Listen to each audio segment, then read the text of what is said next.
time once again to slip into your camo, grab your bow, and join us out in the field for another episode of the Up North Journal, presented by PSE Archery. The Up North Journal crew is knocked and ready to rock for another exciting adventure, so let's step outside and hit the trail.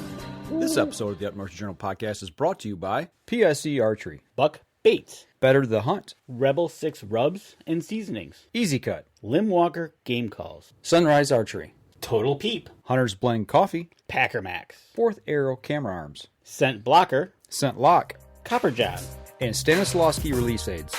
Welcome back to another episode of the Up North Journal, everybody. Host Mike Adams sitting in the cabin tonight with Dan DeFaw as he's busy getting his shares out of the way.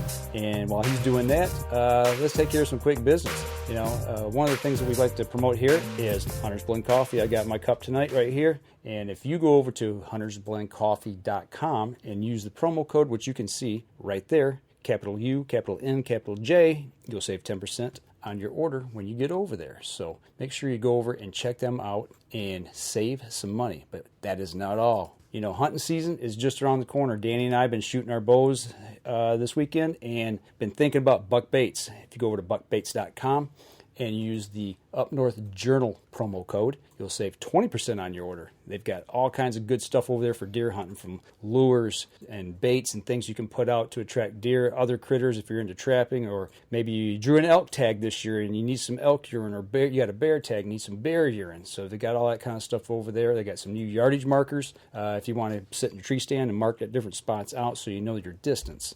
But that's not all. We got one more, and that is Rebel 6 Rubs. Rebel 6, go over rebel6.com or rebel6rubs.com and use the North Journal promo code, and you save 20% on your order over there when you check out. And when you get that deer, put some Rebel 6 on it. So, absolutely. All right.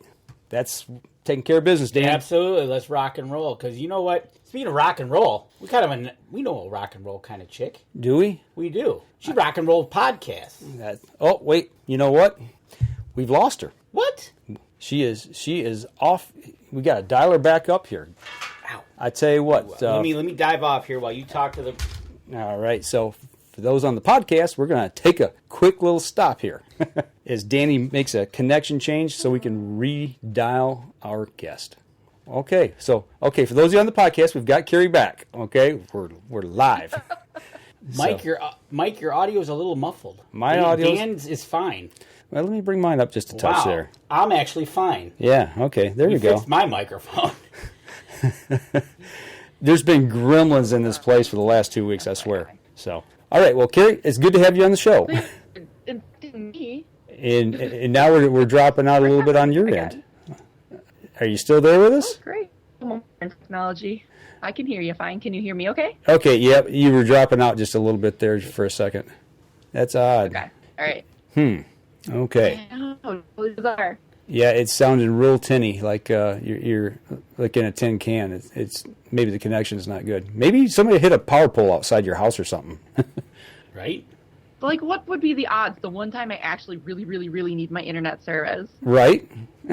This is crazy. Well, let us tell you how that works, because it happens here in the last couple of weeks that we've needed it to work, and all of a sudden things happen, and it's like, right.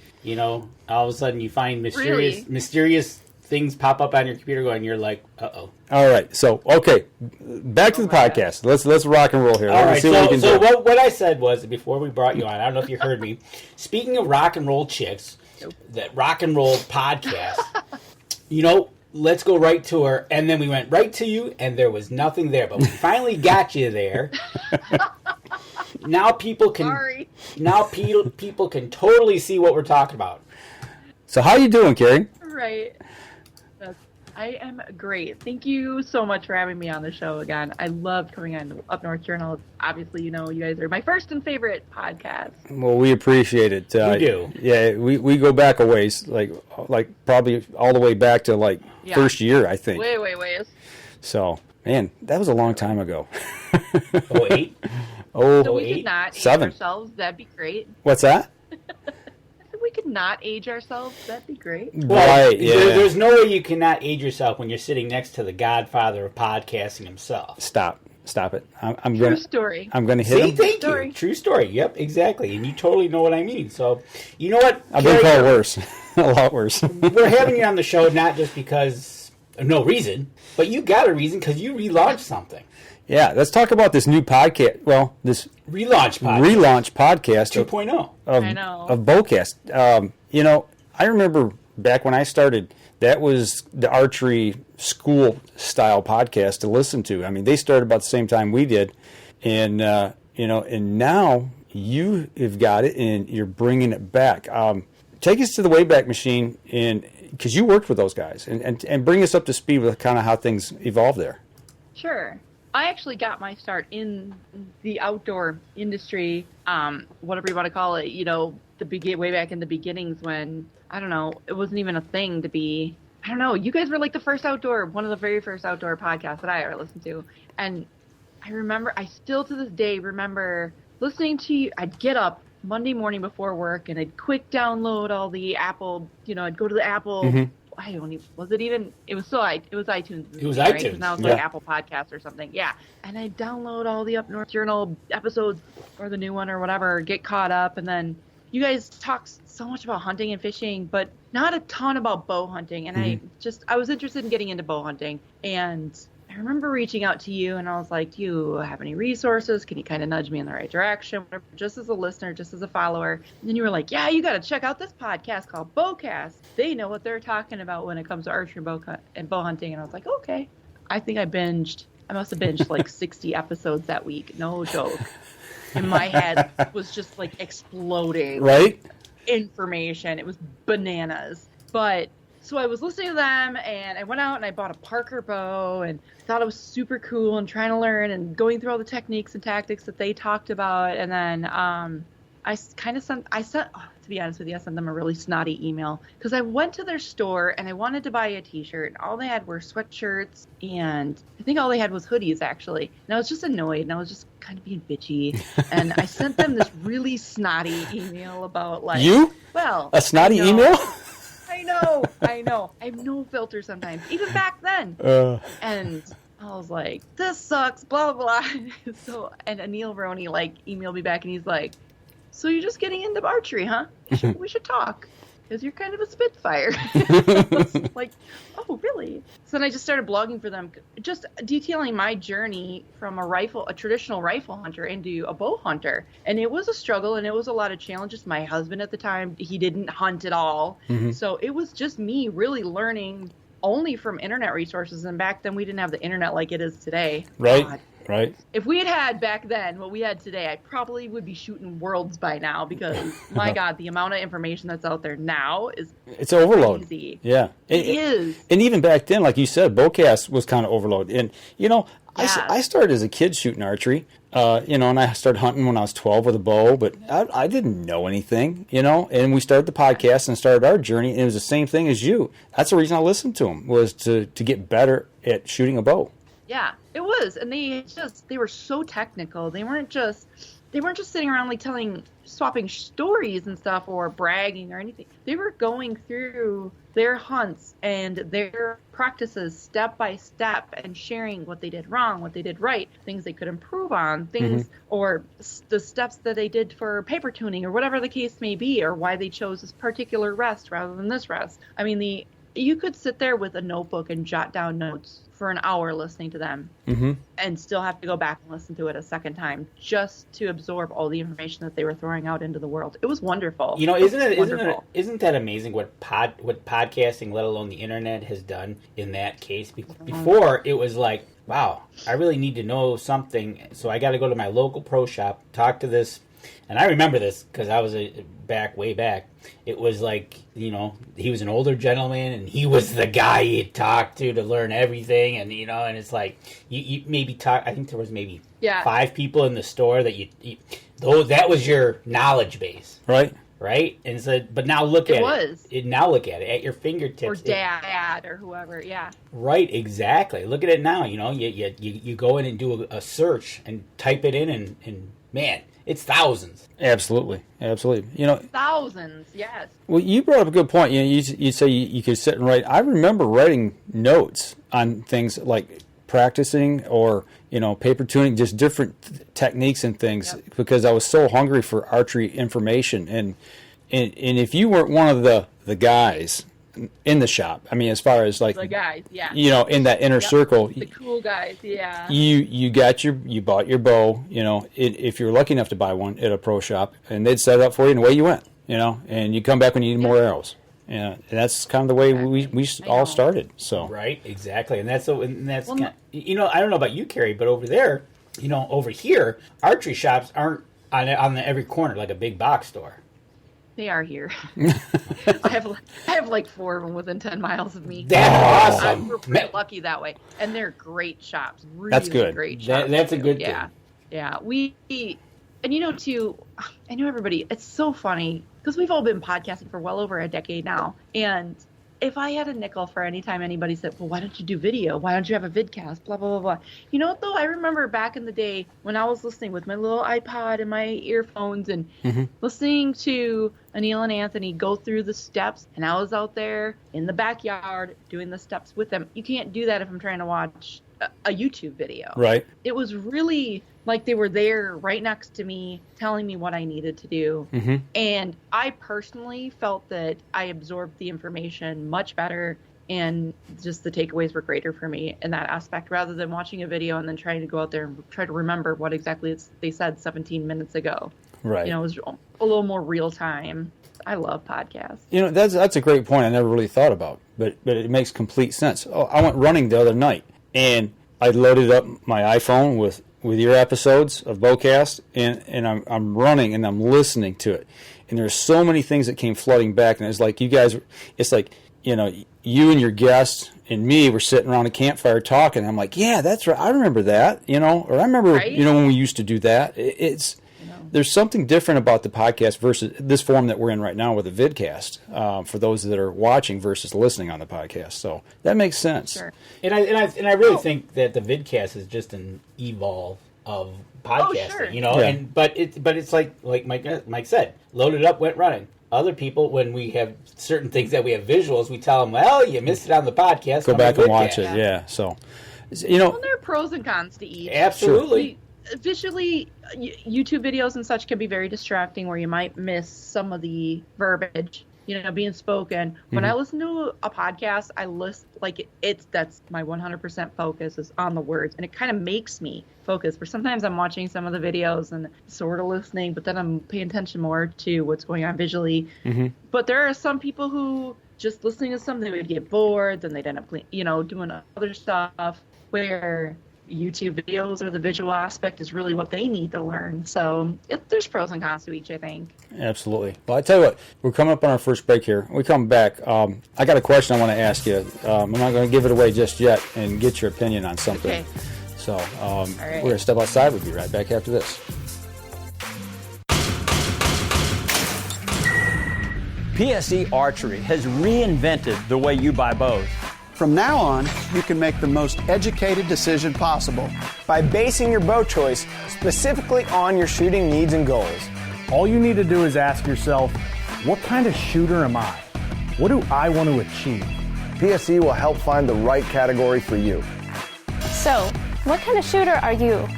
Find out at psearchery.com.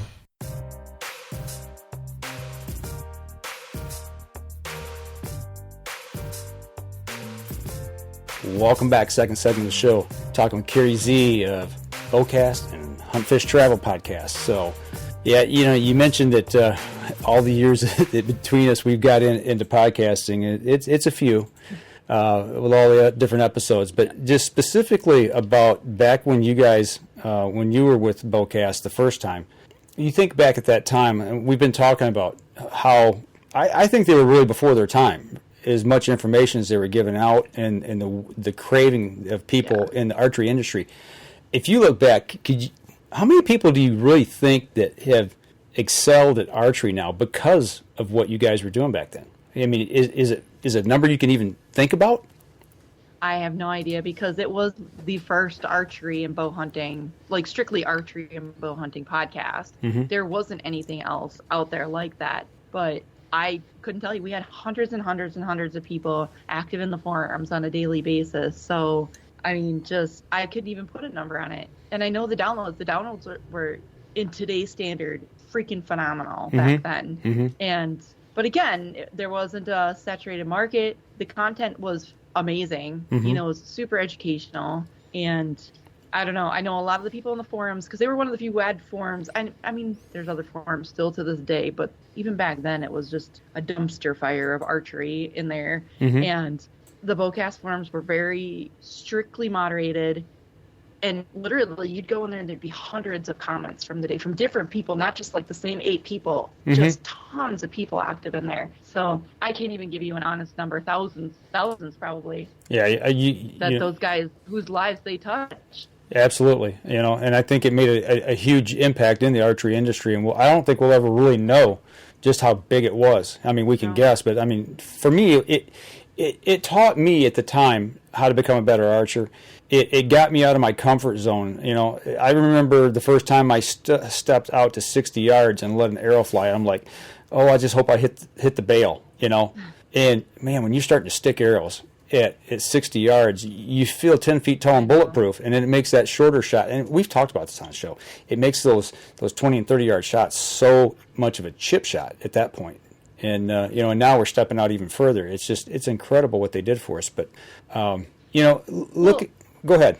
Oh, just think about that. Remember back in the day when Anthony was doing all Full Moon Productions was doing all those movies? Yes. And everybody was just hammering on them for taking the 80 and 90 yard shots. I mean, you just didn't do that. Shame on you for doing it, for taking that 60 yards. Shame on you. What were you thinking? And now but they kind of taught us that it was okay to take those shots that were somewhat outside of our comfort zone, that we practiced at, but that we were comfort in. Right. And it's just so different nowadays. God, remember, they would just get annihilated. They weren't the only ones. I remember. No, right. You know, when the juries were one of them that I know were starting to take those long turkey shots, 60, 70 yards, and people were just going crazy and yelling at him, "What are you doing?" Blah blah blah. And he said, "Look, this is what we practice." Right. Well, just like at ATA when we go to watch the Badlands Film Festival, and you see that's all you see is these incredible shots,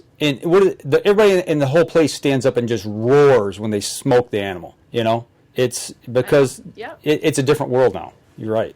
But you're right. So, you know, it's always those first couple of people that when you start to see it or hear about it, they always get knocked down or whatever it is, and all of a sudden, through the cycle of time, now they're trailblazers. Yeah, now they're like, hey, wow, we're doing. Wow, I guess I got to practice that, and I got to go do that. Yeah, and then you go, wow, I can do this. Yep, and then you know, and then other people see you, and then you know, and then they go, would you take that shot? Yep, I would now. Yeah. A couple years ago, I wouldn't think about it, but now, right? You know, I'm all right with it. Absolutely. So you know, and then Carrie, you know, with this podcast, you're doing so what to make this story to get to 2.0? How did that all come about? You know, so I was with BowCast for like 4 or 5 years, and then I just went through a bunch of change. You know, podcasts change, they evolve, they get new hosts, the leadership changed a bit, people step away.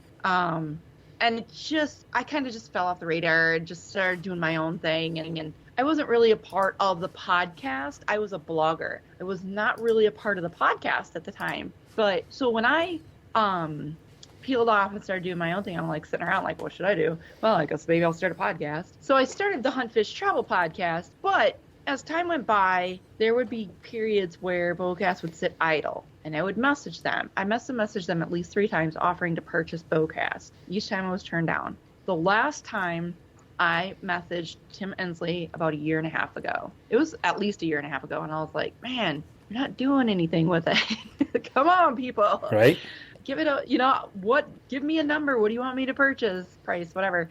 So he and I actually talked, and we were going to co-host together. And his life path started diverging off. He's so big into the rodeo scene. He was a rodeo guy back in the day, and he kind of started coming full circle back to that. So he's on the road a lot, and he's doing video production and stuff. He is super busy. And we try to coordinate and then try to coordinate, and it just didn't work out. So it sat for about 1.5 years. And finally I was like, look, you're you're happy with the rodeo stuff. I really want to take this and run with it. Give me a number. He gave me a number. I wrote a check, a good check, and purchased the rights, logos, and all previous content to the show with the intent of just circling back to those original episodes where it was how-to tutorials and tips and tactics, because that's really what touched my life and really changed my life personally. So I wanted to see it circle back. With new hosts, you have new directions of a show. That's just how it works. I mean, everybody has a different idea of how a show should be presented, whether it's sitting around and talking to the same buddies over and over again, or whatever the case may be. I just wanted to bring it full circle and just kind of pay a homage to the original show that had such a momentous impact on my life and set me on this path to archery and bow hunting, which has literally shaped my life. So that's how it all came about. So that was BowCast up until now, which your relaunch is BowCast 2.0. It is. I just kind of put the 2.0 out there. Well, so the previous host let the bowcast.com domain expire, and a pirate company picked it up and has been trying to sell it to me for $8,000 for, I don't know, forever. And I'm like, no. So I registered bowcast.net. So I put the BowCast 2.0 so that people would understand that while I'm trying to bring it back to its roots, it's the relaunch. It is a separate show.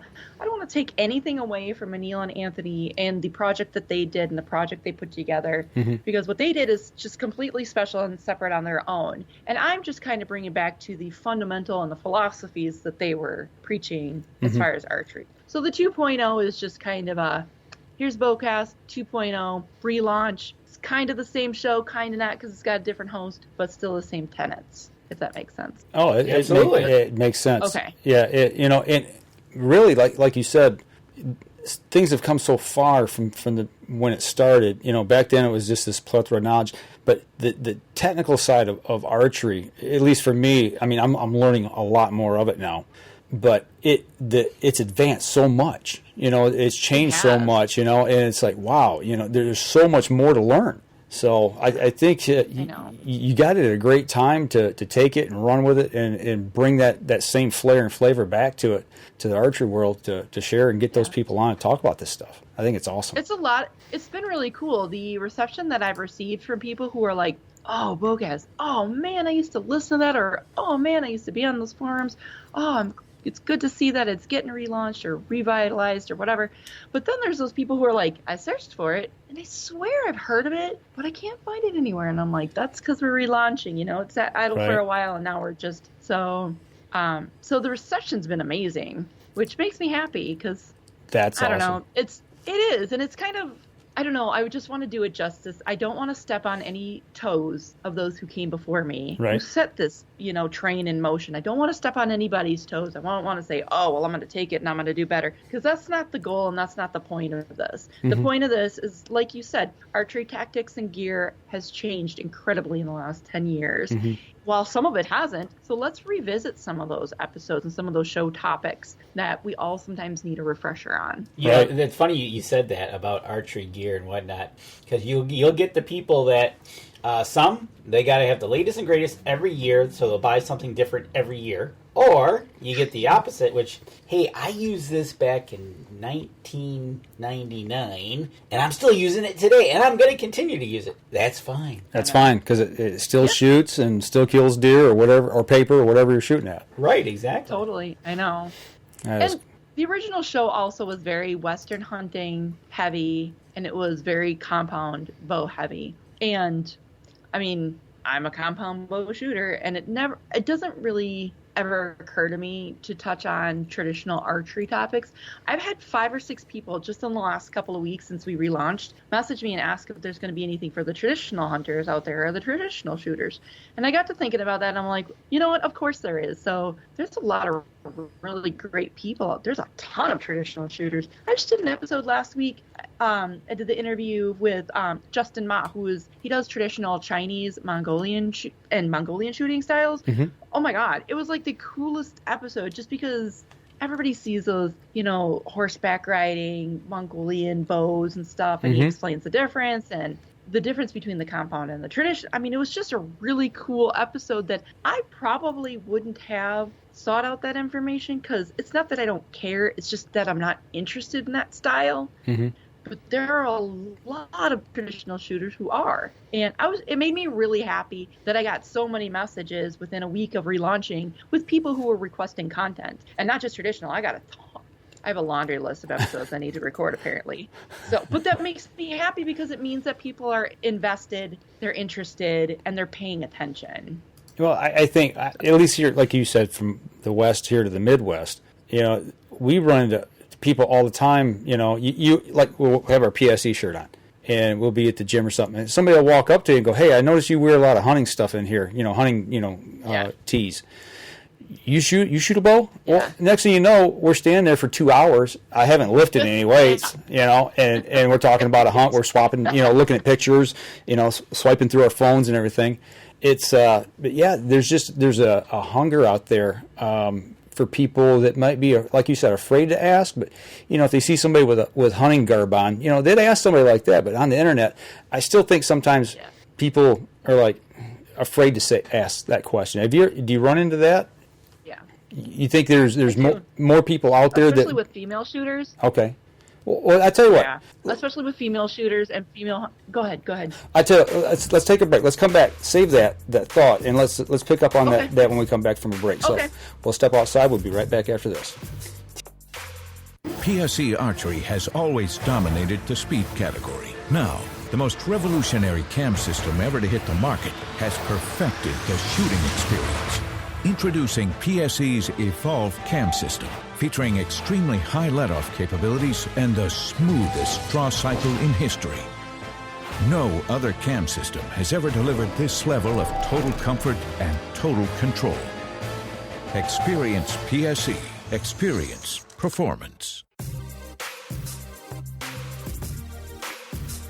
Hey, we're back, third segment of the show, talking to Carrie Z about BowCast. Before we went to the break, we were talking a little bit about people that might be afraid to approach people and ask those questions. And you mentioned the female side. Explain a little bit of that, because you stepped out there with BowCast in the beginning. Did you get a lot of feedback from females shooting at that time, asking a lot of questions to you? Back then I did. I don't know. And a lot of people, you either had the camp where, oh my God, it's another girl, or it was, oh, it's a girl, and she's actually asking the dumb questions that I'm too afraid to ask. Right. Which was great, because I was like, whatever. You guys can think I'm a dumb blonde if you want. I still need to know the answer to the question. Right. That's great. Right. I don't care what you think. I need to be a better shooter, and if you think I'm an idiot for asking this question, I don't really care. Right. Can you just answer the question? And seriously, right. And I think that attitude in some ways impressed some people, because they were like, wow, she legitimately wants the answer. Here's the answer, Right. Or also let some females know that it's okay to not know everything and not be the hot shot in the room. And I don't know, just ask the question. Who cares? If you have it as a question, probably 10 other people want to know the answer too. Well, I don't feel like it's that way anymore. I don't think so much anymore, but back then, I like I said, if you were in that inner circle at the pro shop, you're kind of afraid to ask those questions. But it's like you say in school, the only stupid question is the one you don't ask. True. And that's true. Oh, yeah, I'd walk into some pro shops and they'd be like, where's your husband? Where's your boyfriend? You buying a bow for him? No, I'm buying one for me. Thanks. Here's my money. Would you want my money? Right. If not, I'll go somewhere else. So, do you want my money or not? Because I'll go somewhere else, whatever. But yeah, it sucked back then, honestly, to be a girl doing anything in the outdoor world, I swear. And I'm sure there are lots of women out there who took way more flack than I did. That's for sure. A lot of these gals, but no doubt about it, just got hated on and just lambasted. And so we had a lady when we were at Cabela's. We were at Saginaw, and she drove over an hour plus from Royal Oak just to come up to shoot a bow, so nobody would see her shooting. So 2 things: 1, nobody would recognize her, and 2, she would be too embarrassed if she messed up. Yeah. And we're like, it's okay. We don't care. She'd never shot a bow before. We got a bow sized up for her, got her in the archery range, and she shot, and she hit and popped a balloon, and you'd have thought she shot the world's biggest buck. It was so cool to watch that. You know, I don't know if she ever took up archery, but I mean, for that moment in time, you know, she won it all, you know, and it was so cool to see. You know, she's right though. I mean, even I generally avoid shooting the bows at ATA because it's mostly men, and I don't know. I know there's people there that snicker or whatever, and it's just super annoying and intimidating. And ironically, for as much self-confidence as I have, I am somewhat easily intimidated, especially about when it comes to things that I'm not super knowledgeable about. I feel like I know quite a bit about archery, but I mean, the amount that I don't know is stacks and stacks above and beyond what I do know. And even like you go to some of these, especially like the pro shops, God help you if you're a woman who's 6 feet tall and blonde and walks in by yourself. The guys are just obnoxious. And some of them are trying so hard to help. They genuinely are. I understand. They genuinely want. They think it's so cool. There's this chick in there and she's by herself. They really, really, really are. But they don't understand how obnoxious and annoying they're being, you know, at the same time. Yeah. And like just overwhelming that person. Just let her go in there and shoot, man. Like, don't try to give her tips. Don't try to.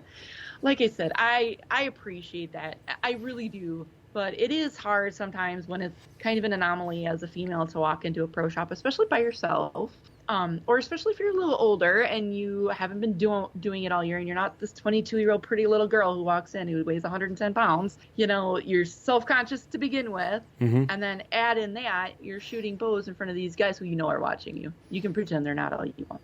They're watching you. It doesn't matter how old you are, how young you are, how ugly or pretty. They're watching you because you're an anomaly. You know, it's the truth. So it is kind of a little hard. So I understand where she's coming from. It sucks, but I understand. Well, you know, you talk about ATA. That's something I have noticed in the last couple of years, that there are more women shooters on the shooting lines, at ATA. There are. You know, which I think is so cool. You know, if you want to come shoot bows, we're at ATA. I know. Come shoot with us because we have a blast. I know. We gotta have fun. We're just a cut up. And there are companies who really go out of their way to make, not that you have to, and please don't misunderstand everybody listening. I do not feel like you have to make any sort of extra special concession because of my anatomy. Please do not misunderstand me at all. But I do appreciate the companies that go above and beyond to joke with me as much as they do with the guys, or to go out of their way. I don't shoot 65 pounds. I don't need to shoot 65 pounds. And my draw length is usually an inch less than all the guys, you know. And if you don't have a bow that's set up that I can shoot, well, that sucks. But there are some companies who are like, you know what, give me 15 minutes, come back, we'll lower the poundage, it'll be fine, or whatever, you know. Like, they'll accommodating. Really, yes. Where there are some companies who could care less, because I'm not their demographic, and that's okay. I understand that. I am not their, market. Absolutely understand that. Do not expect you to bend over backwards for me if you're probably not going to make any money off of me anyway. I understand that. But the last couple of years, I do feel like women are gaining a little more confidence. There are a lot more female role models out there. There's a lot more more women getting involved. So it's not so much of an anomaly to see a woman walk into a pro shop alone as it was, God help, 10 years ago. You've been like the first. We had one lady in your last month. Right. Yeah. No, it's becoming mainstream now that you get you and children for that matter. Yeah. Parents bringing in their youngsters, bringing in their youngsters and getting them started in something that they can actually do maybe in the backyard or something to that nature. And these companies are starting to realize this, so they're starting to really focus in on whether it be the female side of it or kids in general. Sure. Coming out with the lower poundage bows, coming out with the various colors of bows, and just kind of just saying, hey, we see you're there, and come try us out because, they, we want to work with you. Exactly. So is that something with BowCast maybe that will you lean an episode or two maybe towards youngsters, maybe for parents that might be choosing something? Yes. That was actually one of the things. One person reached out because I had done a blog series on hunt, fish, travel. Actually, one of my staff writers several years ago had written how to get your child into archery. Because it is hard sometimes, especially if they're not really that interested, but you know that it's better than playing video games. So you're going to, once if you can get them shooting, they will love it. It's just getting them shooting sometimes that's hardest. And somebody had referenced that article and they were like, are you going to do something like this with the podcast? Because I forget how old he was, son listens to podcasts and I'd have him listen to that episode. And I was like, yeah, for sure. Of course. Well, so there are so many facets and demographics and markets when it comes to archery to conquer with this show. I don't know that I'll be bored for the next 5 years. Right? Seriously. No, exactly. Because, like I said, there's just so much in each genre. There's so much to talk about. Yeah. Yeah, you're going to be busy. I'm excited. Well, good, and you got something to look forward to, and take 2.0 all the way and keep on going with it and run with it, and don't look back. I know. Circling back around to the show a little bit. Episode 1, you talking with Tim Endsley. I found out a little something I did not know. And Danny and I are going to be shooting tack for the second year here in Michigan at the end of August. And you guys had mentioned, and I remember vividly because I wanted to go so bad, and I could not go to shoot at the bird. And it was out of my price range. It was out of my capability of getting time off work and flying out and shoot, all that. And quite honestly, I was scared to death to shoot anything over 40 yards at that time. I know, right? And the insane shots that they put up at the bird. So there's no way I was going to be able to do that or be able to do it even if I got there. But long story short, what I didn't know is you guys were mentioning that TAC actually bought the rights to those shoots from them, and that's where Total Archery Challenge kind of grew out of. It did. So for listeners who aren't familiar with the bird, BowCast at the Bird was the very first really extreme archery event, 3D archery event. It was the brainchild of Neil Roney and Anthony Dixon. They decided they were going to get a bunch of targets, put it up at Snowbird Mountain in Utah, where they held the Olympics, put them up all over the mountain, and you were going to shoot up and then shoot back down. And it was nuts. It was insane. These crazy yardages and these insane shots. And the first year was really, really well received. People traveled from all over the country. We had all the big name sponsors were there, and it was such a cool event. And I think I started with the second one, where I can't remember if there were 4 or 5 of them. I think only 4 of them. Originally, Anthony Dixon wanted to do the same thing that Total Archery Challenge is doing now. He wanted to buy a semi, put a bunch of targets in there, and travel all over the country, setting up these really unique experiences and just crazy 3D shoots all over the country. But then at the time he started his clothing company, and I don't remember, but I think he was focusing on that. So he sold the rights, and it became Total Archery Challenge, which now has I don't know how many locations all across the country. A lot. And it just and they're doing so well. Until COVID came along this year. Now there's only 5, but Michigan's one of them. I know. Right. And we're going to go. I'm so excited. Well, when they put the Michigan date out and they opened it up for registration, they got such a great response last year with the sales of tickets for that event that they said, well, they broke they had a problem selling tickets because the website kept crashing. So they beefed up the website so it wouldn't crash.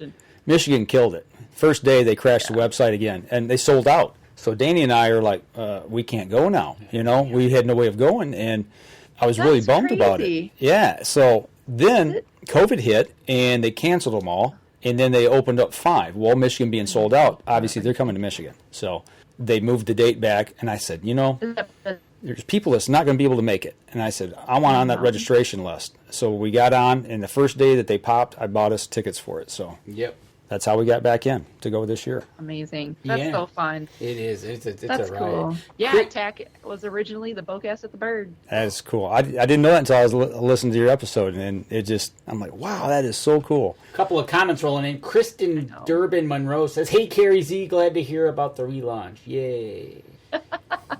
Dan Newmer, S3DA's popularity has increased exponentially over the last few years here in Wisconsin. It has fueled a whole new generations of young, incredible shooters. Absolutely. And I think we're seeing that across the nation. The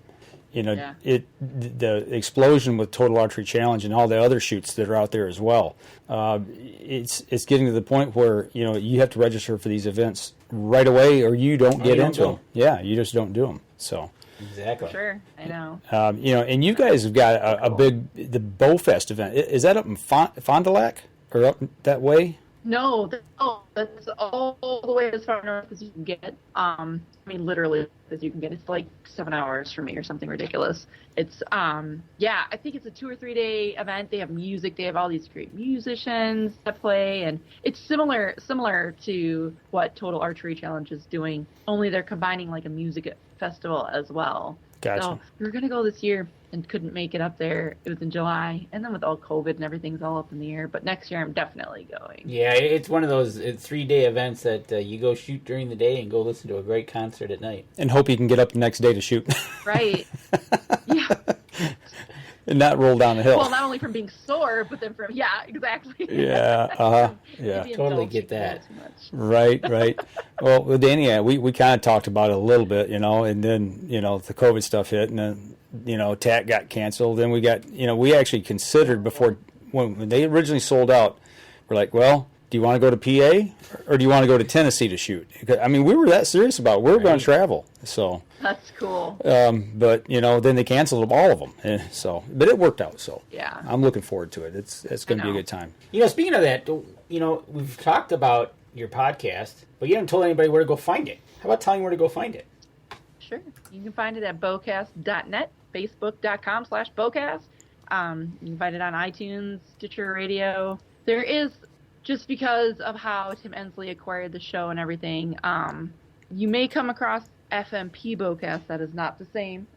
But it's just because they had changed it from BowCast to FMP BowCast, and then it went idle, and then the pirates got a hold of all the names, and it's just a hot mess. So 2.0. So everything is, bowcast.net will give you the links of everywhere that you can listen, subscribe. Should be fun. Well, speaking of how it's coming back, and those older episodes were there, and now they're not, but you've got them. Are you going to maybe repurpose some of that material? I am. So I've struggled with this a little bit because, like I said, I just don't want to step on anybody's toes. I don't want anyone to think I'm stepping on anybody's toes or taking that stance where I'm like, oh, I'll just make it better. Because that's not that's not the intent. There's so many cool stories and great content that they shared that I think I might do like little 5, 10, 20-minute Throwback Thursday episodes eventually. Once the show really gets rolling, I'll go back and take some of those episodes and just clip out some of the segments and stuff and maybe reshare them. Because not only do I think that new listeners need to understand the origins and history of the show itself, but I also think it'll be great synergy for those who did listen to those and be really nostalgic and walk down memory lane when they hear some of the stuff. That's cool. Yeah, that'll be awesome. Just those good little golden nuggets that kind of solidify a concept or a practice style or something like that. Absolutely. All right, cool. Listen, I'll tell you what, let's take our last break, come back. I got a question for you. Speaking around with the relaunch and everything. So we're going to step outside, take our last break, and we'll be right back after this.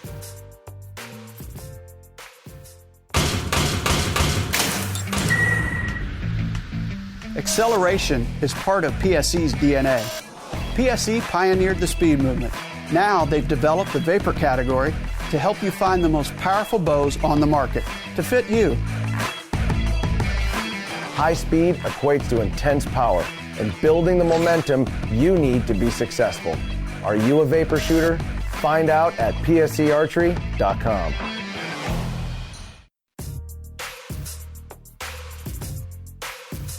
Welcome back. Fourth segment of the show. And before I ask my question, a big shout out to Andy Eberhard. He says, "Hey, hi Carrie. Hey guys, how'd you shoot yesterday?"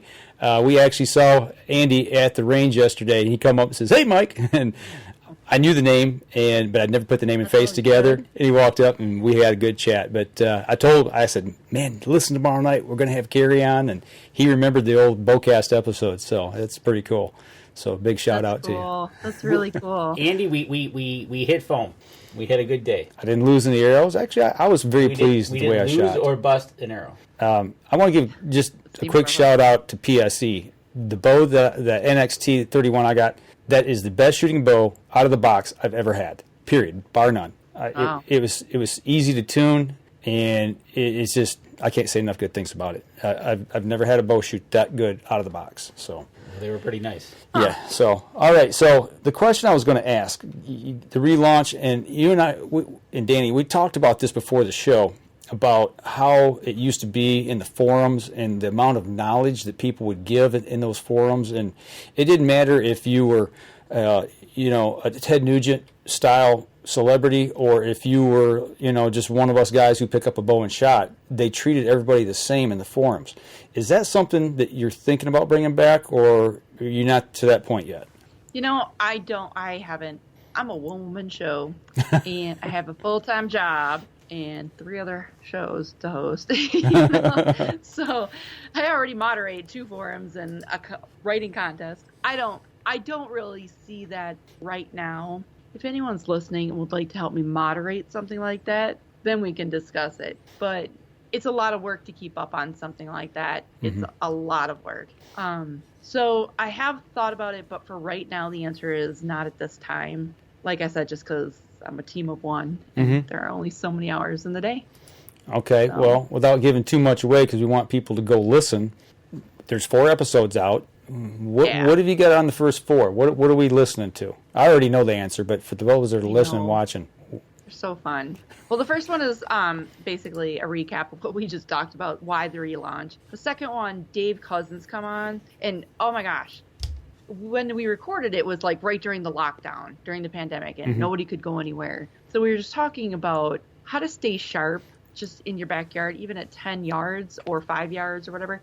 And some of the tips that he gives is just spectacular. Then, of course, we have Trent Marsh, who is one of my best friends ever. And he now works for Spy Point. So I was like, well, let's talk about setting up a trail camera. And one of the 3 tips that he gave I was like, why have I never known this? Because I hunt public land and I don't put on a lot of trail cams for one thing. But really, I was like, oh, that totally makes sense. Right. And then the third one was with Will Brantley. And we went through, so every year, he does the write-up and the review of all the new bows for Field and Stream. And he works for Outdoor Life and all that. And so I was like, well, would you mind coming on and just kind of walking me through the steps that you go through with each bow? Because I think it would be really beneficial if you're in the market for a new bow, the things that you might need to pay attention to or the things you should do before purchasing one. Because a bow is a big investment. Right. So those are the first 4. We've got Michael Lee coming up. We've got Chuck Cooley, who I'm going to have on again because we're going to talk about shooting your bow with eyeglasses. I do wear glasses. I hate my contacts. I can't even explain to you how much I hate wearing my contacts when I'm trying to shoot. And he's like, well, I'll show you how to shoot with your glasses on. And the angels started singing around him, let me tell you.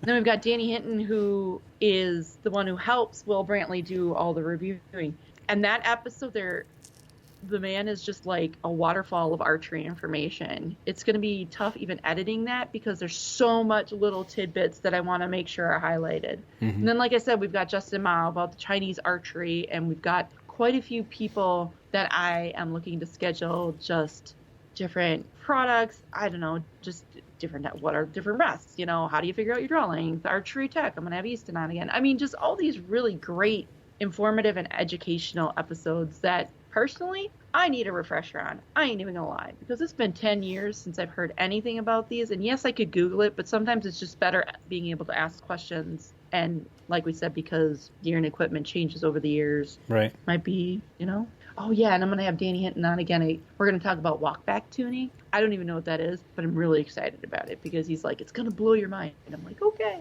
So I've done walkback tuning. It's pretty cool. See, yeah, okay, yeah. So I'm super excited. That's all I'm going to say. After you do that episode, okay. Get back in touch with me, and I'll tell you what happened to me when I was doing my walkback tuning. You'll get a laugh out of it. I'm not going to spoil it right now. Right. I felt like an idiot. That's awesome. See, but that's just it. How long have you been shooting? And you're like, yeah. Wait. I'm like, did I really do that? Oh, man. I know. We all can use a refresher. Yeah. We all can learn something. Right. And it's just exciting to to be able to take this journey again with literally where I started in the archery world. Right. Yeah, I think, man, that was back in 07, like 08, so somewhere in there. Ago. Yeah. And, and now you're BowCast. That's awesome. It's craziness. There's something about the mystical flight of the arrow. I don't know. There's something very primal about it that just it sucks you in, man. Well, you can. Well, it does. We talked about that yesterday, kind of, when we were talking about the flight of the arrows. Listening to them. From the release of the bow, you hear it, and then all of a sudden you hear it hit the target, or vice versa, or in some cases might hit a leaf, it might hit a branch. Some things happen. Or hopefully you hear it hit the side of a deer. Right? Yeah, you're whacked. Yeah, it's I don't know, man. There's just something really cool about it. It's different pulling the trigger on a firearm. It's totally different. It huge is. difference. It's very meditative. Like I know it's super cheesy, but you're very zen when you're shooting archery. Mm-hmm. You're very concentrated and focused. Okay. Speaking of that, do you have a process that you go through with every shot? Are you asking me about Ralph? No. Okay, because that's... No, this is yes. Okay. So you have I do. a methodical process? I do. I like square up the hips, shake the shoulders a little bit, and then I walk through route, which I joke, but when I say it, I honest to God, back in the day, Anthony and Anil, when you signed up for their newsletter, you got a PDF booklet for Ralph, and it's RALPH, raise, aim, level, pin, hold. I literally walk through that every time. Okay. Every time. Not when I'm hunting, obviously, but when I'm target practicing. No, right. I gotcha. Oh. Well, I just wondered, yeah. Literally the same thing over and over again.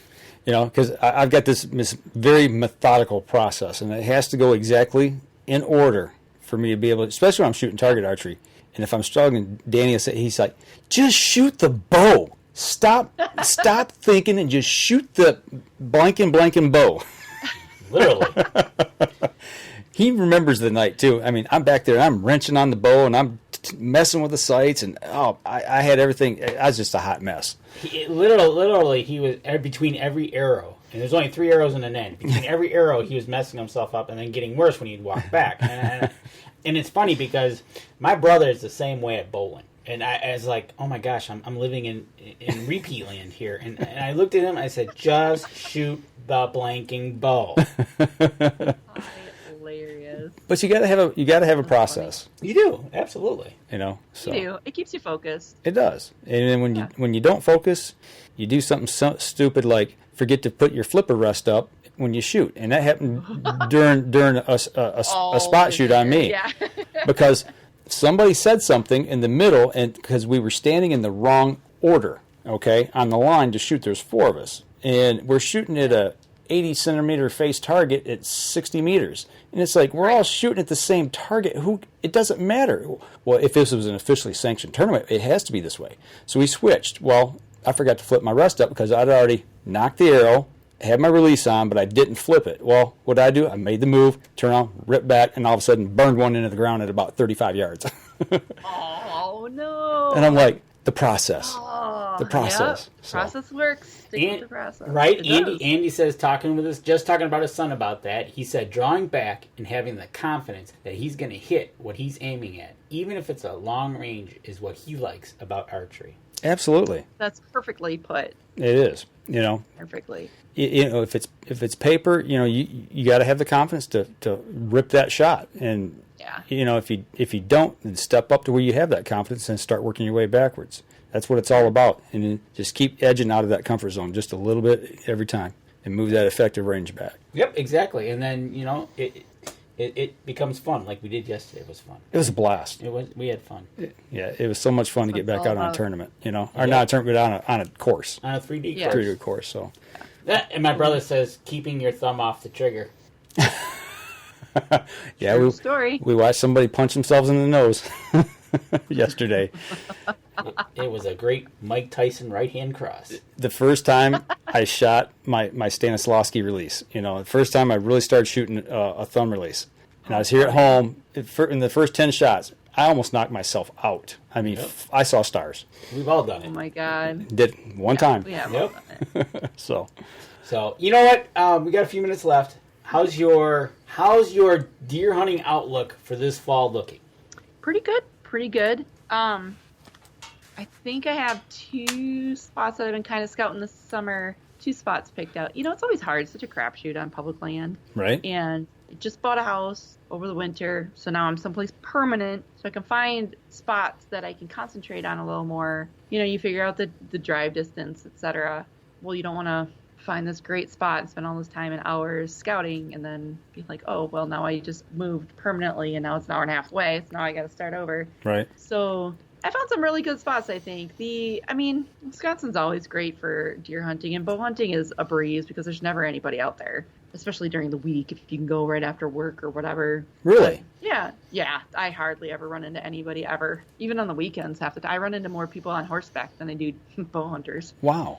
Yeah, it's true. And I can imagine that up north, it's even like north of Highway 10, it's probably even more so. But it's very rare that I run into somebody out bow hunting on public land here. All right, so we're going to expect good reports from Carrie Z this fall about her archery. Yeah, we're going to hold you to Right? it. I am fired up.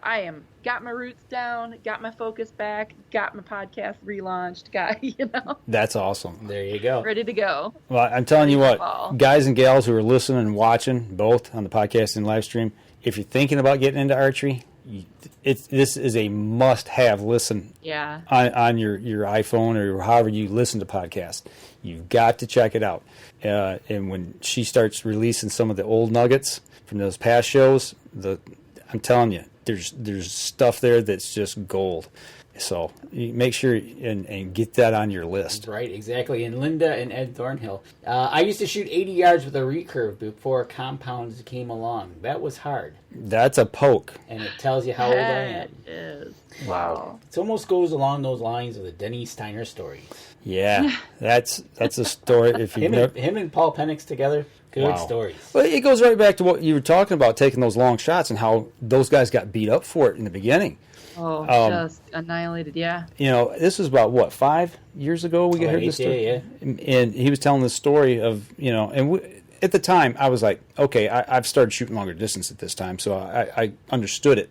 But when he was hunting an elk somewhere. I don't remember exactly where at. And he said he shot it at 105 yards with his bow. And I looked at him, and with a straight face, he says this. I asked him, I said, what were you thinking when you took the shot? He says, and he paused for a minute with a straight face. He said, I was just wondering what that elk was thinking when that arrow went through him at 105 yards. I'm like, dude, seriously, no, what were you thinking? He's like, that's what I was thinking. Just stone cold. I mean, he's just that kind of guy. Tells a great story. But, back in the day, we just, you never heard of that. But these guys that can shoot, man, they're lights out, and they can do it. He told a couple other stories about Paul Penix, Pearson, a couple of the old bow guys that Shepley, Pearson, and Fred Bear. What they used to do for fun. For fun, yeah. And then take on the younger kids. It's a great. I mean, you sit around at ATA and you get introduced to some of these people, and Denny was introduced to us, and man, it was gold. It was gold. Archery gold. I mean, it's things you hear, behind the scenes. There's some of those things that they're priceless. I mean, hearing these older stories of these guys and some of the crazy things they do for competition, or make a bet on something. Exactly. It was great. Good stuff. But before we let you go, once again, where can everybody find BowCast? Yep, bowcast.net is the easiest place to find it. All the social media channels are there: Twitter, Instagram, Facebook. .com/BowCast. Otherwise, you can find it on Apple Podcasts. You can find it on iTunes, Stitcher Radio, any podcast. I think it's on Spotify. I haven't checked, but I know I submitted it, so it might be on Spotify. I know it's on iTunes or iHeartRadio. It's basically anywhere you can listen to podcasts. Search podcast, and wherever they point you should be able to find it, right? Exactly. All right. Make sure you get over, subscribe to it, follow it, like it, all those things. And for those of you here on our podcast, do the same thing for us if you would on our social media sites. Danny will be re-releasing this episode over on YouTube on Wednesday. So, give us a follow, give us a like, give us a share. If you're over on iTunes, give us a review if you would. That'll help us out. And make sure you go over and catch BowCast over on iTunes. Give them a review as well and help them out. So for those of you on the podcast, that'll do it for us this week. We'll be back again next week. You all take care. This episode was brought to you by PSE Archery, Buck Bait, Better the Hunt, Rebel 6 Rubs and Seasonings, Easy Cut, Lim Walker Game Calls, Sunrise Archery, Total Heat, Hunter's Blend Coffee, Packer Max, Fourth Arrow Camera Arms, Scent Blocker, Scent Lock, Copper John, and Stanislavski Release Aids. Thanks for listening, and join us again here next week. Until then, remember, as we always like to say, if you're out on the water or in the woods, shoot straight and be safe. Until next week on the Up North Journal.